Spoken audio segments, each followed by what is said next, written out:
This is my testimony. That's right. Okay, I was consumed by fear, and when I first met you, I thought this was not something that could even be done, because all the fear and the damage that had been done to me was not erasable. It was there, it was permanent. I have scars from it, I have mental scars from it, my kids have mental scars from it.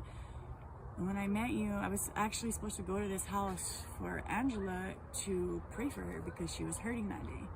And she does possible baptisms, and I was like, really, like she baptizes, like what does that mean, you know, like she puts him in water or something and then you wake up a total different person, you know? She's like, yeah, no, this is how it is, you know, you go in the water and you break, and when you arise, you're with Jesus Christ. Well, okay, all right, sure. And it was in the back of my head, but I was just there to support my friend, you know. We had just become friends, and she was in a lot of pain, and I deal with a lot of back pain myself. And so I went there, and you were there, and at first I looked at you and I was like, oh my God, this lady cannot be serious. Like, you know, I was like, this lady cannot be serious. This is something, no way. Like, honestly, it was in my head. And I told you a little bit, like, I sat there and listened to you, but in my mind I had just constant, like, fear, like, yeah, right, no fear, yeah, right, okay, whatever, you know, you're a piece of crap, you're nothing, this lady has nothing to tell you, like, you are what you are, and whatever.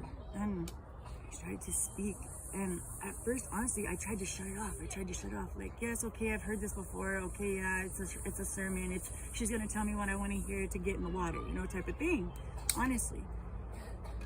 But then it started to hit me. You started to say things to me that hit me directly, such as when I told you about my Native American part and how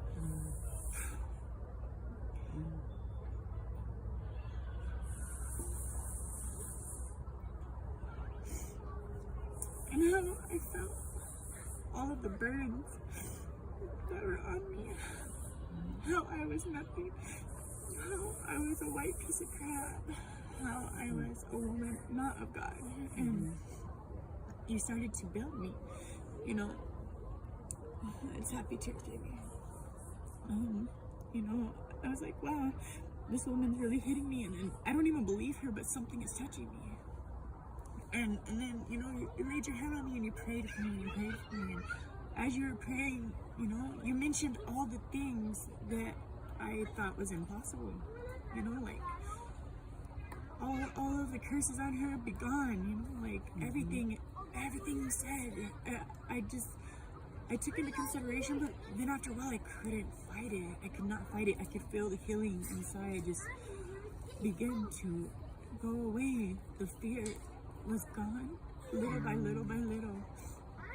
I truly believed I may be a child of somebody, you know, and not necessarily God at the time, but you know, I still was listening to you, and it was forcing at this point in my brain, like, Shree, you're something, Shree, let it go.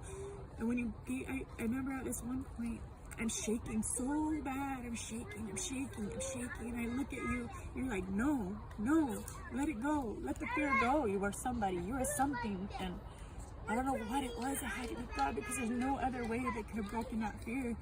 But it was God. When you told me, no, He has a message for you. You are something. You are worth something. You have a purpose in this life. And, you know, I was like, yeah, this could be possible. You know, like, I am worthy of something. I'm here for something. I have no family. I have no friends. I've been all by myself. I have 3 kids. I'm pregnant now. And I just had a lot on my plate.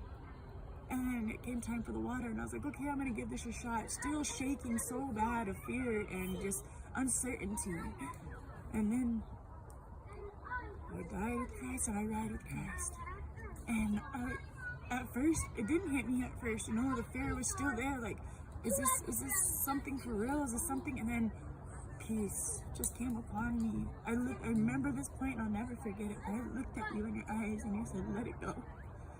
Let it go. And I did. And for some reason, I believed every word from that point when I came out of the water, that what you were saying was absolutely true. There was no doubt in my mind after I came out of the water. I knew that what you were saying was straight from God. I knew, and it was so weird because just like I said, I was like, yeah, right, whatever. This lady does not know what she's talking about. Like, okay, sure, I'm a child of something. Like, But I knew when I came out of the water, I was a child of God. And I knew my name was written in this amazing book. And nobody could beat it out of me. Nobody could tell me I was nothing. Nobody could curse it on me. God had me. And I slowly but surely, I went back home that day and my abuser was there. And I told him, he said, where'd you come in all with water? What are you doing? You think God's really gonna save you? He's not gonna save you. I'm your God. What are you talking about?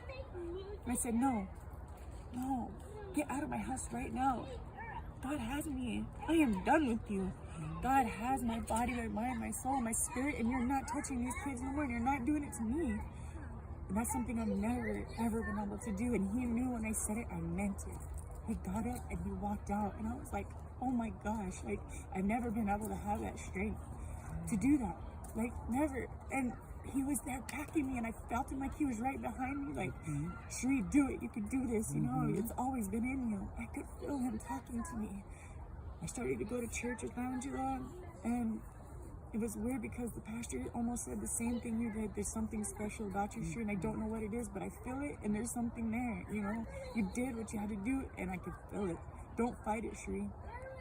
So that day, I actually got a message that I was moving to a 4-bedroom home, a bigger, better home out of the community that I was in, because everybody hates me in the community that I'm in, because I'm always talking about the drugs. I'm always talking, this is ridiculous. How can you just let people be selling drugs openly in a place where we think our kids are safe?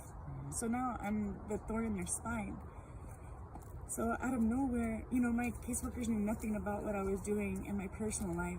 But it was working. It was working, and I seen it all these steps like that were going on immediately after I had gotten saved, and it was true. And I felt it. Now every day I stopped listening to bad music. I listen to nothing but Christian. I read my Bible every day. I installed it into my kids. I told them that their Native American background will always be with them, but God is first. And now they want to be baptized. They want to be with God. They see what it did for their mother. I was nothing. I was no better than the dirt on this ground. That's how I felt. And now I feel like an angel that protects my kids from all this crap in the world that means nothing. That's my testimony.